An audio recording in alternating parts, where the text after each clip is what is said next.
Assalamualaikum warahmatullahi wabarakatuh.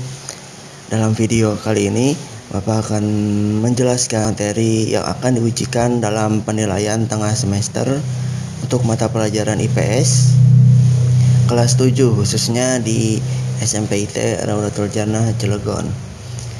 Ya, silakan buka kisi-kisinya. Materi pertama yaitu interaksi antar ruang. Nah, yang akan diujikan dari materi interaksi antar ruang ini, yang pertama adalah pengertian ruang. Ruang adalah suatu tempat di atas permukaan bumi yang digunakan makhluk hidup untuk tinggal, baik itu secara keseluruhan maupun secara sebagian. Nah, kemudian lanjut yang diujikan selanjutnya itu tentang contoh interaksi antar ruang. Nah, contoh interaksi antar ruang wilayah A ini awalnya mereka melakukan interaksi antar ruang, ya bisa itu contohnya perdagangan maupun kerjasama yang lain dan lain sebagainya. Nah, awalnya wilayah A dan B ini, wilayah A memiliki kelebihan atau surplus sayuran dan sedikit ikan atau minus.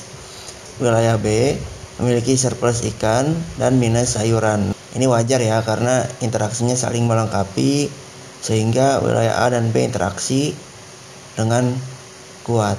Tapi ada suatu kejadian di mana ada wilayah C. Nah, wilayah C ini dari spesifikasi atau kelebihan dan kekurangannya sama dengan wilayah B. Tapi wilayah C ini bisa membuat hubungan renggang antara wilayah A dan wilayah B. Kenapa demikian? Karena wilayah A biasanya memilih wilayah C itu karena wilayah C lebih dekat jaraknya dari wilayah B. Nah, mengingat kalau misalkan kita berbicara jarak, berarti berbicara juga tentang transportasi atau biaya transportasi yang dikeluarkan. Semakin dekat jaraknya, maka biaya transportasi akan semakin murah. Untuk materi ketiga yang diujikan dalam interaksi antar ruang yaitu tentang menentukan pengaruh corona terhadap interaksi antar ruang di Indonesia. Dampak positif dan dampak negatif datangnya virus corona ini terhadap interaksi antar ruang. Nah, dampak positifnya mungkin adanya kedekatan keluarga. Mungkin ayahnya kerjanya di luar kota, tapi karena work from home atau WFH, kerja di rumah, sehingga banyak yang dilakukan oleh keluarga di rumah. Dampak negatifnya ini jelas membahayakan perekonomian negara. Kalau kita berbicara dampak virus corona terhadap interaksi antar ruang di Indonesia, berarti ini membahayakan ekonomi di Indonesia. Bahayanya, pertama, pemerintah memberlakukan sistem jaga jarak aman. Nah, jaga jarak aman ini misalkan 1 meter, berarti membatasi interaksi antar ruang. Tetapi masih bisa diatasi dengan adanya belanja online atau yang kita sering dengar dengan istilah online shop. Melalui aplikasi di handphone kalian memesan barang, kemudian barang datang. Jadi masalah pertama yang jaga jarak itu terselesaikan karena adanya bisnis online. Oke, jadi tidak masalah. Nah, dampak yang lainnya terhadap perekonomian ini yang jelas karena pemerintah membatasi kegiatan jual beli. Contohnya misalkan ada yang jual beli di sekitar bundaran Perumnas, mungkin tadinya banyak sekali yang berjualan dan banyak pembeli yang makan di sana. Nah, pemerintah membatasi itu. Kalau misalkan dibatasi dengan tidak boleh berjualan, berarti nanti orang-orang atau pedagang kecil akan kekurangan keuntungan atau akan kesulitan memenuhi kebutuhannya, sehingga bisa disebut pedagang itu akan miskin karena tidak mampu memenuhi kebutuhannya. Ada juga dampak yang lain, banyak karyawan yang di PHK atau pemutusan hubungan kerja. Seperti yang kalian ketahui, mungkin di berita atau di media sosial, ada beberapa perusahaan yang merumahkan, istilah halusnya ya, tapi merumahkan ini bahasa kasarnya adalah pemutusan hubungan kerja sampai waktu yang tidak bisa ditentukan. Mungkin kalau masih punya tabungan masih tidak masalah, masih terpenuhi. Tapi kan jika pandemi ini berlangsung lama, tabungan akan habis, maka mau nggak mau dia akan berhutang. Dan ketika hutangnya banyak, ya, dia akan kesulitan dan akhirnya melakukan tindak kejahatan. Letak dan wilayah Indonesia. Nah, letak dan wilayah Indonesia kalian harus bisa mengetahui dampak positif dan dampak negatif letak astronomis Indonesia. Untuk dampak positifnya, letak astronomis Indonesia di wilayah tropis. Wilayah tropis atau wilayah yang hangat karena disinari oleh sinar matahari sepanjang tahun. Sehingga dari cuaca juga hangat, kita insya Allah tidak akan merasakan kedinginan seperti orang-orang Eropa, dan juga tidak akan merasakan kepanasan seperti orang-orang yang ada di Timur Tengah. Karena wilayah kita berada di jalur peredaran matahari atau bisa disebut garis ekuator. Nah, itu dampak positifnya.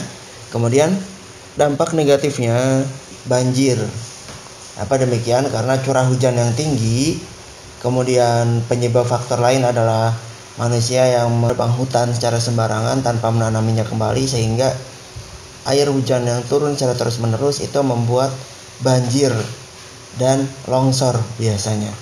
Seperti yang terjadi mungkin di daerah Sukabumi yang dekat-dekat ini atau kemarin-kemarin ini, itu terjadi karena banyaknya atau tingginya curah hujan yang ada di Indonesia. Ketika musim kemarau yang terlalu panjang, atau ini juga sama penyebabnya karena pohon banyak yang ditebang, sehingga membuat ke musim kemarau itu tidak ada cadangan air sama sekali, sehingga ada di sebagian wilayah di Indonesia itu yang tanahnya sampai retak ketika datang musim kemarau dan mereka kesulitan untuk mencari air. Kedua yang akan diujikan adalah tentang dampak negatif dan dampak positif letak geografis Indonesia. Indonesia dilalui jalur perdagangan dunia, sehingga Indonesia memiliki posisi yang strategis pada jalur perdagangan dunia.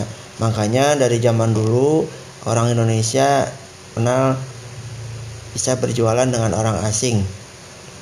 Ya, masalah bahasanya seperti apa, ada bukti-bukti sejarah sehingga kita tidak tahu mereka berbicara dengan bahasa apa. Kemudian dampak negatifnya, karena kita jalur perdagangan, nah wilayah kita rawan beberapa kejahatan, yaitu diantaranya banyak pengedar narkoba yang masuk ke wilayah Indonesia. Nah, karena wilayah kita yang sangat strategis dan penduduknya banyak, sehingga para pengedar narkoba sangat senang masuk ke wilayah Indonesia karena mendapatkan keuntungan yang banyak, kemudian sulit ditemukan karena wilayahnya luas juga. Terus yang kedua juga ada human trafficking atau penjualan manusia, baik itu dari anak-anak dan wanita, dijadikan budak atau pemuas nafsu di negara lain. Jadi mereka diculik dengan iming-iming mau nggak kerja di luar negeri dengan gaji yang tinggi, padahal di sana mereka diperlakukan seperti budak, diperlakukan seperti hewan. Terus sama juga dengan ganja, karena memang wilayah Indonesia juga bisa yang membuat narkoba di wilayah Indonesia, seperti memanen ganja, dia bisa menjual ke negara lain dengan mudah. Materi yang ketiga dari letak dan wilayah Indonesia yang akan diujikan adalah dampak positif dan dampak negatif letak geologis Indonesia. Dampak positifnya, tanahnya ya. Kalau misalkan tadi kita berbicara iklim atau letak astronomis, itu berkaitan apa yang ada di atas kita atau di udara. Sedangkan kalau dampak geologis itu berkaitan dengan tanah dan ada yang di bawah kita. Nah, makanya di Indonesia mengapa jadi subur atau sangat subur, karena dari tanahnya sendiri. Tanahnya subur karena berada di pertemuan lempeng dan di jalur pegunungan juga. Nah, adapun dampak negatifnya yaitu wilayah kita akan banyak gunung api, ya berarti rawan dari erupsi gunung Merapi atau gunung meletus. Terus ada juga yang kedua gempa bumi, kemudian tsunami. Karena apabila ada gempa bumi yang terjadi di lautan, maka akan terjadi tsunami. Peta atlas dan globe. Nah, yang keluar di sini adalah pertama pengertian peta. Peta adalah gambaran permukaan bumi pada suatu bidang datar dan diperkecil dengan menggunakan skala. Jadi tadinya kan permukaan bumi kan bulat ya atau oval, kemudian diubah ke dalam bentuk datar dan diperkecil dengan menggunakan skala. Disebutnya peta. Kemudian komponen-komponen peta. Komponen peta itu seperti ada apa saja? Pertama mungkin ada judul. Jelas ya, semua peta pasti ada judul, baik itu peta umum maupun peta khusus. Terus ada arah mata angin. Arah mata angin biasanya minimal ada arah utara, minimal. Kemudian ada skala, terus inset, legenda, dan sumber peta. Itu biasanya unsur-unsur peta yang ada di peta. Yang membedakan peta dengan denah lokasi adalah skala. Jadi kalau denah lokasi itu seperti yang kalian pernah temukan di undangan-undangan pernikahan biasanya kalau denah itu tidak ada skala. Tapi kalau misalkan peta, walaupun bentuknya seperti denah, tapi kalau di situ ada skala, bisa dipastikan itu adalah peta. Nah, flora dan fauna yang akan keluar itu ada dua. Pertama, kalian harus bisa menentukan tipe flora di Indonesia, kemudian tipe fauna. Nah, Bapak akan bicarakan tipe flora dulu. Untuk tipe flora, seperti yang Bapak pernah sampaikan di pembelajaran, kalian hanya perlu menghafalkan satu tipe fauna saja. Misal pertama, banyak jenis meranti-merantian. Bagian barat itu banyak. Kemudian yang kedua, terdapat berbagai jenis rotan. Terus sedikit tumbuhan sagu dan sedikit tumbuhan matoa.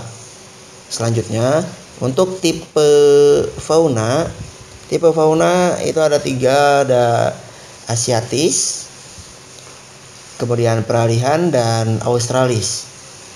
Nah, kalau misalkan asiatis, mungkin kalian hafalkan saja tipenya seperti mamalia besar, kemudian banyak ikan air tawar, sedikit ikan laut. Terus ya, mamalia besar itu ada apa sih? Ada gajah, ada harimau.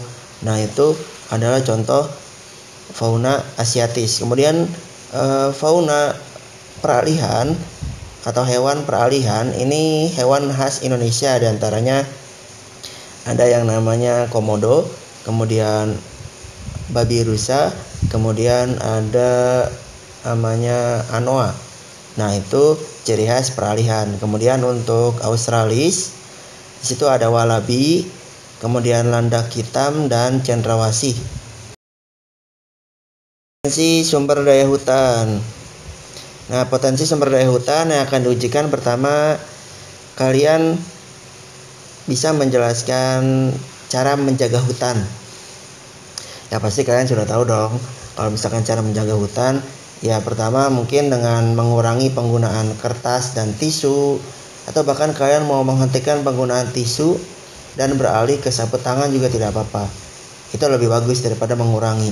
Tapi mungkin kalau kalian masih kesulitan dalam menghentikan penggunaan tisu dan kertas, mungkin kalian cukup menguranginya saja. Tapi yang bagus adalah menghentikan atau tidak menggunakan tisu dan beralih ke sapu tangan. Oke, itu mungkin salah satu caranya yang bisa dilakukan kalian. Karena kalian sebagai pelajar ya tidak mungkin kan jagain hutan.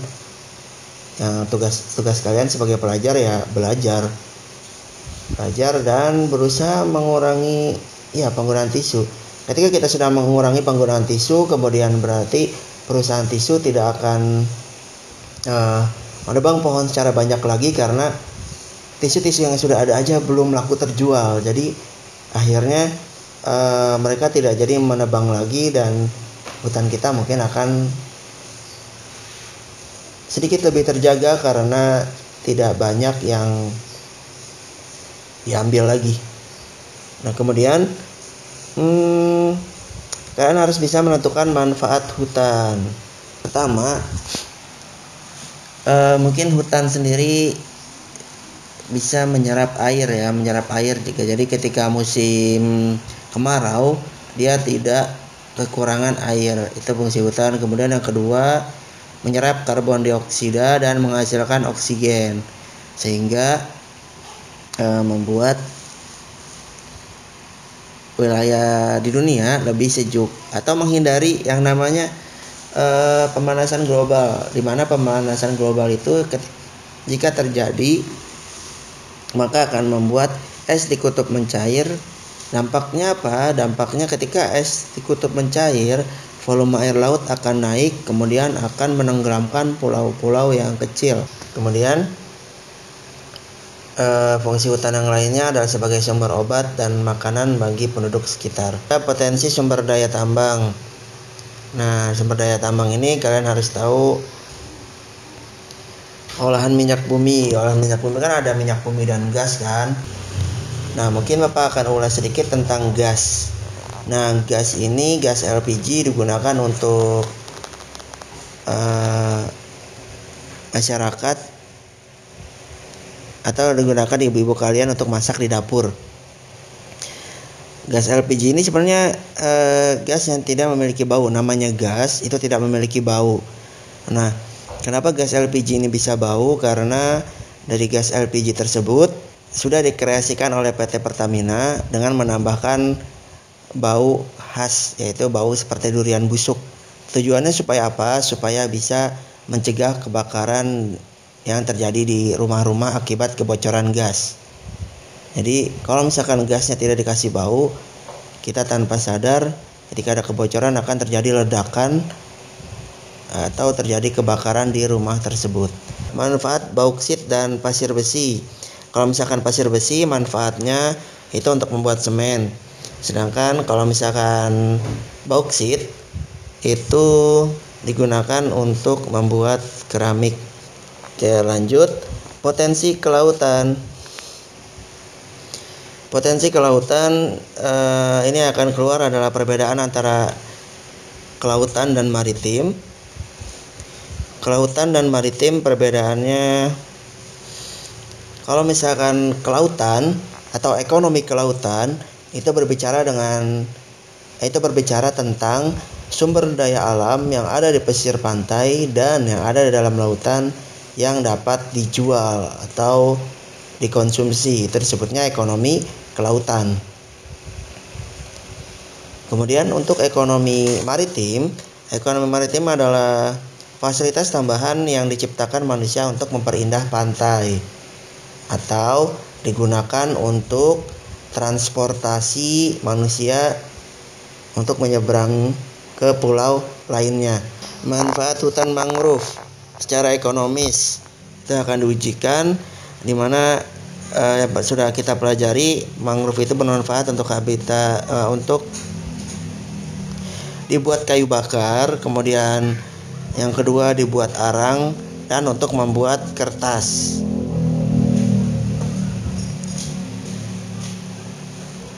Kemudian ada lagi yang keempat, yaitu tempat tinggal udang dan ikan yang bisa dijual. Jadi itu adalah manfaat ekonomis hutan mangrove. Pertama, untuk dibuat kayu bakar, yang kedua dibuat arang, terus ketiga pembuatan kertas, dan yang keempat adalah tempat tinggal udang dan ikan untuk dijual. Terus selanjutnya yang keluar akan diujikan adalah manfaat terumbu karang secara ekologis, yaitu untuk pemecah ombak dan untuk tempat tinggal makhluk hidup.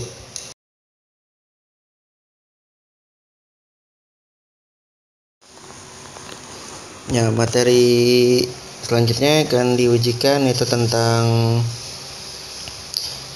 komposisi penduduk.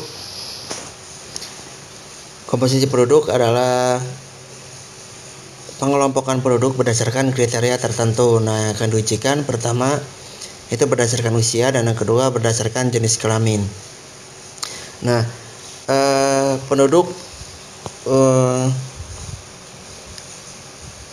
pengelompokan penduduk berdasarkan usia itu dibagi 3. Pertama, penduduk belum produktif usia 0 sampai 14 tahun, kemudian penduduk usia produktif usia 15 sampai 64 tahun, kemudian penduduk usia penduduk tidak produktif yaitu usia 65 tahun ke atas. Nah, itu adalah pengelompokan penduduk berdasarkan usia. Komposisi penduduk berdasarkan usia. Untuk menghitung beban ketergantungannya atau dependensi rasio, rumusnya penduduk usia belum produktif ditambah penduduk usia tidak produktif dibagi penduduk usia produktif dikali 100. Oke, jadi kalian tinggal lihat angkanya di soal. Yang kedua, pembagian penduduk berdasarkan jenis kelamin terbagi 2, ada laki-laki dan perempuan. Nah, biasanya perbandingan jenis kelamin ini digunakan untuk penentuan kebijakan pemerintah. Nah, untuk rumusnya perbandingan jenis kelamin disebutnya sex ratio atau SR. Rumusnya jumlah penduduk laki-laki dibagi perempuan dikali 100. Itu untuk sex ratio. Nah, gabungan dari komposisi penduduk berdasarkan usia dan jenis kelamin ini bisa digambarkan dalam bentuk piramida penduduk.